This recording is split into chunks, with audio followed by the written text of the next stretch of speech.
श्री गणेश जी महाराज की जय। मैं संतोष देवी शर्मा आप सभी में विराजित परमात्मा को सादर नमन करती हूँ। नमः शिवाय, नमः शिवाय, नमः शिवाय, नमः शिवाय। ओंकार में परमेश्वर लिंग के प्रादुर्भाव की कथा। ऋषियों ने कहा, महाभाग सूत जी, आपने अपने भक्त की रक्षा करने वाले महाकाल नामक शिवलिंग की बड़ी अद्भुत कथा सुनाई है। अब कृपा करके चौथे ज्योतिर्लिंग का परिचय दीजिए। ओंकार तीर्थ ने सर्व पातकहारी परमेश्वर का जो ज्योतिर्लिंग है उसके आविर्भाव की कथा सुनाइए। सूत जी बोले, महर्षियों, ओंकार तीर्थ में मेष संज्ञक ज्योतिर्लिंग का प्रकट हुआ, वह बताता हूँ, प्रेम से सुनो। एक समय की बात है, भगवान नारद मुनि गोकर्ण नामक शिव के समीप जा बड़ी भक्ति के साथ उनकी सेवा करने लगे। कुछ काल के बाद वे मुनि श्रेष्ठ वहाँ से गिरिराज पर आए और विंध्य ने वहाँ बड़े आदर के साथ उनका पूजन किया। मेरे यहाँ सब कुछ है, किसी बात की कमी नहीं होती, इस भाव को मन में लेकर विंध्याचल नारद जी के सामने खड़ा हो गया।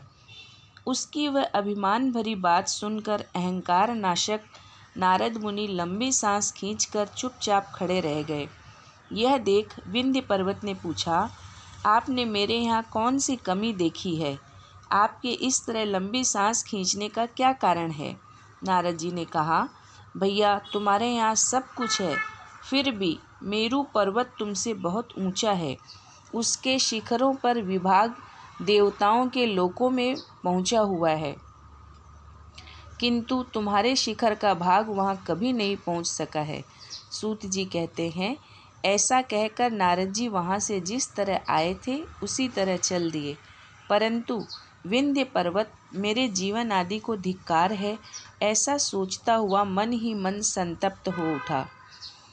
अच्छा, अब मैं विश्वनाथ भगवान शंभु की आराधना पूर्वक तपस्या करूँगा। ऐसा हार्दिक निश्चय करके वह भगवान शंकर की शरण में गया।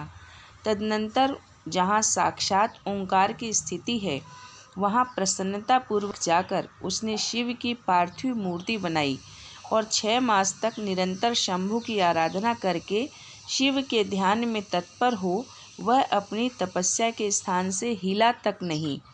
विंध्याचल की ऐसी तपस्या देखकर पार्वतीपति प्रसन्न हो गए। उन्होंने विंध्याचल को अपना वह स्वरूप दिखाया जो योगियों के लिए भी दुर्लभ है। वे प्रसन्न हो उस समय उससे बोले, विंध्य, तुम मनोवांछित वर मांगो, मैं भक्तों को अभिष्ट वर देने वाला हूँ और तुम्हारी तपस्या से प्रसन्न हूँ। विंध्य बोला, देवेश्वर शंभो, आप सदा ही भक्त वत्सल हैं, आप मुझ पर प्रसन्न हैं, तो मुझे वह अभिष्ट बुद्धि प्रदान कीजिए जो अपने कार्य को सिद्ध करने वाली हो।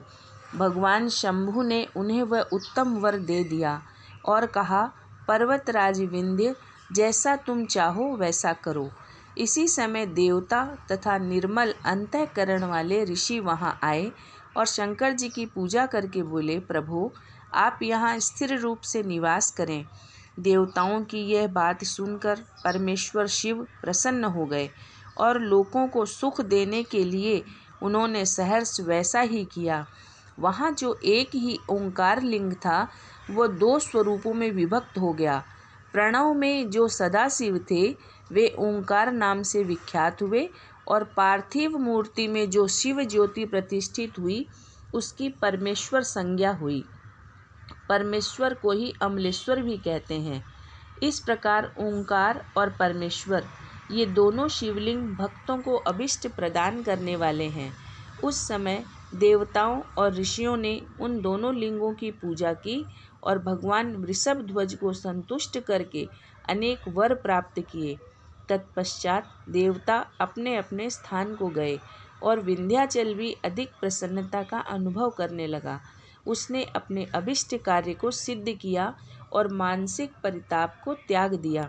जो पुरुष इस प्रकार भगवान शंकर का पूजन करता है वह माता के गर्भ में फिर नहीं आता और अपने अभिष्ट फल को प्राप्त कर लेता है, इसमें संशय नहीं। सूत जी कहते हैं, महर्षियों, ओंकार में जो ज्योतिर्लिंग प्रकट हुआ और उसकी आराधना से जो फल मिलता है वह सब यहाँ तुम्हें बता दिया। नमः शिवाय, नमः शिवाय, नमः शिवाय, नमः शिवाय।